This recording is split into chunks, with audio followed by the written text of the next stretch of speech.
All right, guys, as promised, I told you I was going to start getting into some gear builds, and you can see them up here behind me, so I'm super excited to be doing this, right? Now, keep in mind, I am, like I said in my very first video, I am a weekend warrior at this. I have learned all of this stuff from the resources that I put in the Diablo 4 resources guide from these guys. I played a lot of Diablos, right? But this one, it presents itself in a way that makes it super fun to learn all of this stuff, which is why I'm doing these videos for y'all, right? Is so you can learn from somebody who is maybe playing the game in the same capacity that you are just on the weekends, and you want to excel and do a little bit more and make it up to those world tiers. I'm going to hopefully try and break it down for you a little bit as we go through these. So let me change scenes here. And the one we're going to focus on tonight, I'm going to do a couple of them, is our glass cannon build, right? So let's jump into this and let's get into the skill tree. So I'm going to go ahead and clear this so we can walk through it together as we get into it, right? So this is a Twisting Blades build. Twisting Blades is going to be our damage dealer. And I'm going to walk through kind of some of the variations as I go down this, right? So as you start, we're going to take Puncture as our first skill. And our very first point right here. Puncture gives us a little bit of range, right? A little bit of damage, and it slows enemies on every third cast. You get that 20% chance to slow, which is really good out of the gate. Now, there are some folks who will take Invigorating Strike, and that comes into handy when you get down to getting Twisting Blades. If you're having a problem with your energy regeneration, if you're still learning how to play the game and learning your rotation, maybe you didn't play the betas, maybe Invigorating Strikes is the way to do it. And then as you stack on skills lower in the skill tree, as you level up, you can then switch Invigorating Strikes out for Puncture. But anyway, Puncture is the very first skill we're going to take.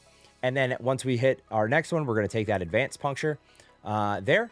Then after that gives us a Generate 2 energy when it's damaging a crowd-controlled enemy. So remember, if you can remember from our first rank of Puncture, every third cast slows enemies by 20% for 2 seconds. So that's great. And now we are gaining 2 energy anytime we hit that person or that enemy after. So we're getting an enhanced energy regen there.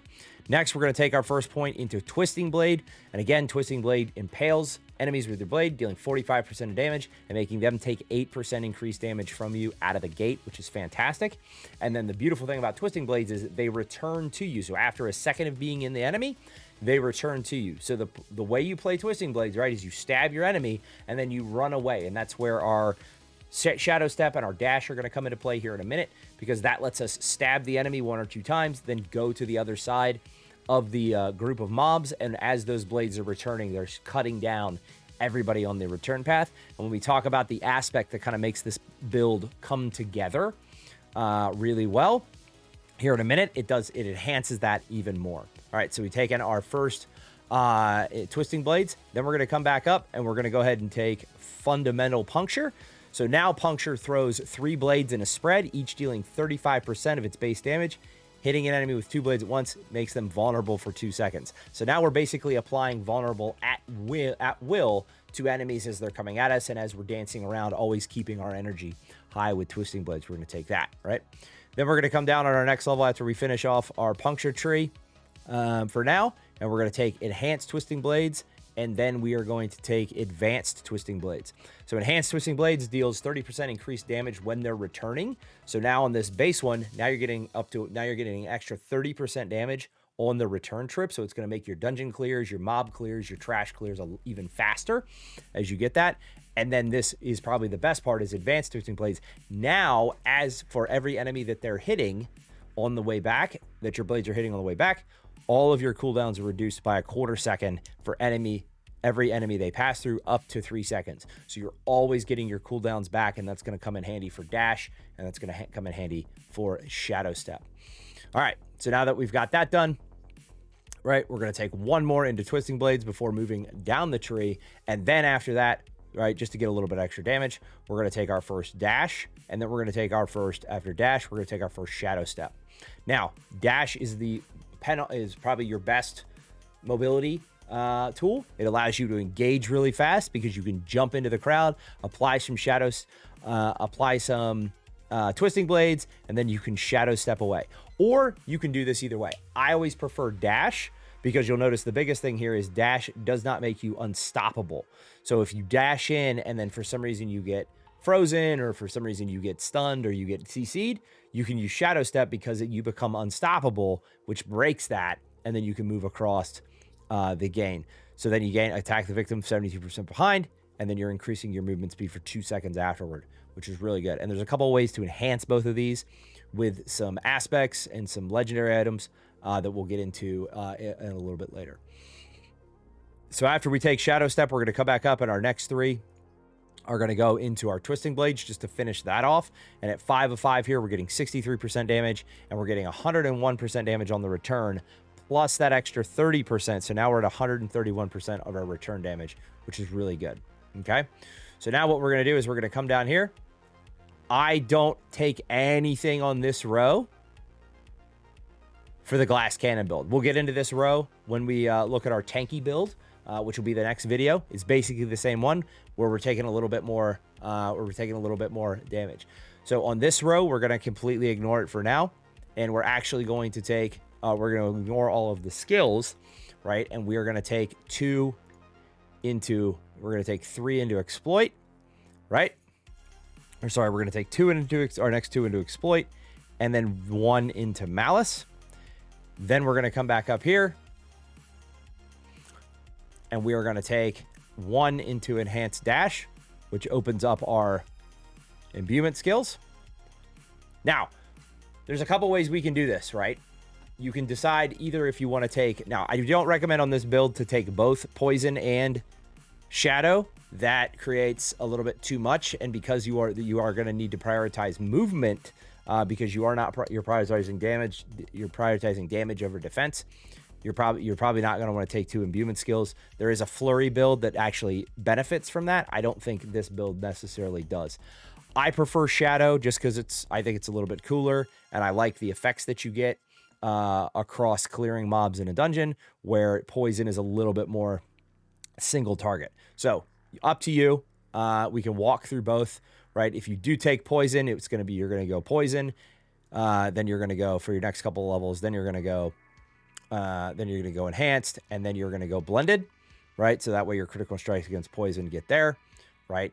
Then you'll move in to these in a little bit, but we're not going to take poison.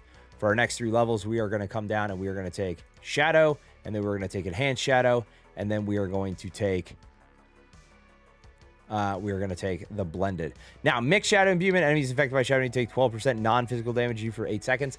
That's okay, but it's not as good as the shadow imbuement's primary explosion makes enemies vulnerable, right? Because when you kill a enemy, which you will, when those twisting blades pop, everything becomes vulnerable, right? For 2 seconds. And there's a lot of ways that damage stacks as we start getting into it a little bit more. So now we're going to come back up, and we're going to finish our last point of exploit. And then we are going to come back up over here, and we're going to dump 3 points into weapon mastery, which is going to get us down here.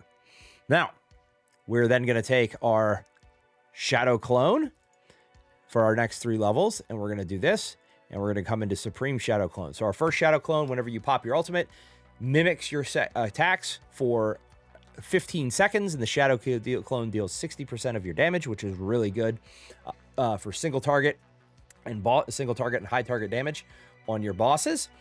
Then you're going to get your prime shadow clone. You are unstoppable for 5 seconds after casting shadow clone, so that means you can't be CC'd, you can't be anything, you can move around freely, so it's also a good get out of jail free card, or an extra one along with your shadow step. Then you have your supreme shadow clone, where your shadow clone deals an additional 20% of your damage. So now you're getting 80% on that shadow clone as opposed to 60%, right? Which is pretty awesome. Then we are going to come back up to our top here, and we are going to take we are going to finish off our we're going to go methodical dash, so that way you can get your crowd control for enemies with dash and reduces your charge cooldown. You can take dash, this one right here, but there's some aspects that you get that make that a little bit better. Plus, you're going to be a lot of CCs here. Then you're going to come in, you're going to take enhanced shadow step, and then we are going to take shadow step, reduce damage to enemies you have not hit within 4 seconds. And then there's methodical, right? So we're going to be doing a lot of CC this. I want the cooldown so I can continue to move, because remember, we're not taking a lot of tanky stuff in this build. We are glass canning it, so we need to think about that and make sure that we're getting there. So after we're done with that, right? We're going to come down here. Then we are going to be, we are going to take our adrenaline rush, 1, 2, 3 points into adrenaline rush. Then we're going to pop back up. Where did Aftermath go? There it is. Then we're going to take Aftermath, so we start getting a little bit of that regen. And then once we're done with Aftermath, we are going to go into either close quarters combat or momentum. Now, remember what I told you. Momentum is pretty good for a more tanky, right? We're getting 20% increased damage reduction, 30% increased energy, and 15% movement. Remember, this is our glass cannon one, so we're gonna go with close quarters combat, right? So while damaging a close enemy with a marksman or cutthroat skill, each attack grants 10% attack speed bonus for 8 seconds. While both attack speed bonuses are active, you deal 20% increased damage against crowd-controlled enemies. So now, think about that. If we go back up here, here's our marksman skill, right, that we're using to hit people with and get the bonus. Here is our twisting blades. That is a cutthroat skill. This is a cutthroat skill, and this is a cutthroat skill, right? So you've got 3 cutthroat skills here that you're hitting with, plus this one. So once you get those max stacks, like this says, then you are going to deal 20% increased damage against everybody that is crowd controlled. So we're making people vulnerable. We're slowing people with dash. We're stunning them with our, we are slowing them down over here. Crowd control, cooldown. We're getting tons of CC out of all of this, which is really, really good, right, for close quarters. So we're going to do that, right? Let me clear that out so we got that yellow box out of the way. Right, then once we take that, we are going to come back up, and we're going to finish off Aftermath. So we get that using Ultimate, so that gives us our 75 energy back. Then we're going to finish off our Imbuement, right?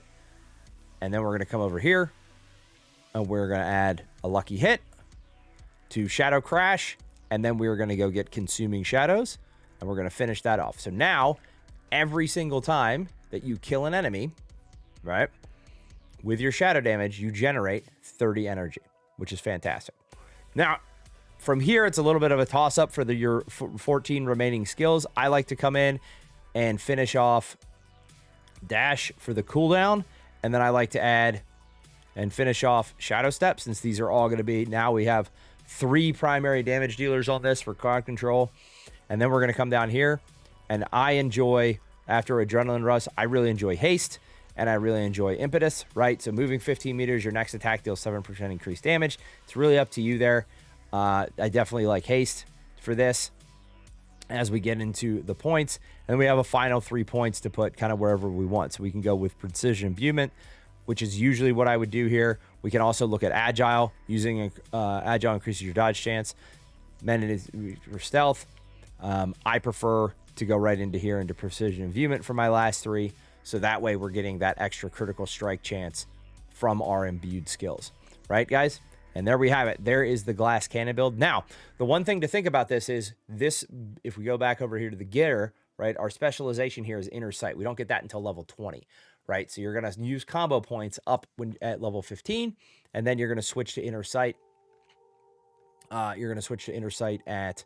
you're going to switch to Inner Sight at level 20 once you get that, and then we get Preparation at level 30. I think, or was it 10 and 15 and then level 30? I can't remember. But you get that at, whenever you get Inner Sight, you want to switch to that immediately. And the other thing that you want to do is you want to grab the aspects that you're looking for kind of out of the gate for this. The very first one you're looking at is the Blade Dancer's aspect, right? So you're going to want to, depending on how you're going through the campaign, just remember that this is the one that when twisted blades come back to you, they orbit around you, dealing 10 to 15% of the twisting blade's return damage per hit. Based on the distance the blade returned, the orbit damage increases up to 20 to 30% of the return damage. So as you're jumping around, right, and those blades come out and they're spinning around, they're increasing damage all the way back. So if you throw 3 or 4 strikes into them, into the enemy that you're focusing on, they're just going to come back and keep running. This build is incredibly powerful for bossing, right? So when you get into a dungeon, when you get to the end of dungeon with single target high damage, and you pop your Inner Sight, which gives you 4 seconds of unlimited energy, and you pop your Shadow Clone, right? Now you have your shadow clone mimicking what you're doing. You have this blade dancer aspect. You just end up having blades just whirl around you the entire time, cutting the boss down. Some other aspects to keep an eye out for here, right? This is unlocked in the dry skeps, aspects of unstable imbuements. Whenever casting an imbuement skill, you trigger an imbued explosion around yourself, applying the imbued effects and dealing X% of damage at the same time, which is fantastic, right? So now when you pop your shadow, you go in, you pop your 2, hit everybody, then you pop it again, and you're applying extra shadow damage across the board. Then you've got your aspect of corruption over here, right? Your imbued skills have 20 to 40% increased potency against vulnerable enemies. So now, remember remember with our puncture, we're making everybody vulnerable, and now we're hitting them with more efficiency on our vulnerable from Shadow Step, which is fantastic. Ravenous aspect, this one is Shifty City and Dry Steps. Killing a vulnerable enemy grants you 50 to 70% increased energy regeneration for 4 seconds. So now you're continually upgrading this. And as you're focusing on your gems, I always prefer to go critical strike in my weapons, right? So that's going to be on you. So on your bow slot, on your back, on your daggers and your swords, always try and slot in an emerald there, whatever your highest emerald is. Then in your armor, always good to go maximum life. You could switch this out. I think it's a sapphire.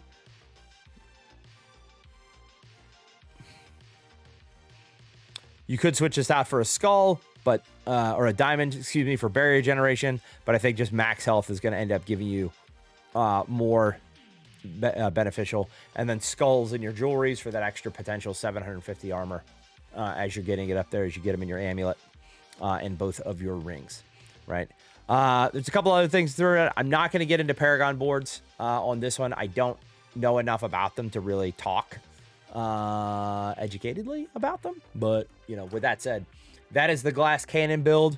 We're gonna go over the tanky build next, so you guys can check that one out when I get that one up as well. Anyway, if you like the content that I'm producing, leave a comment down below. Feel free to add me on Blizzard, on all of the socials. It's Hybrid Glass everywhere. You can see that down in the description of this video. I'll put a link to this build up in the description, and you guys can check it out. If you like it, leave me a comment. Make sure to hit that subscribe button if you like the content I'm producing, and we'll see you around. Take care, guys.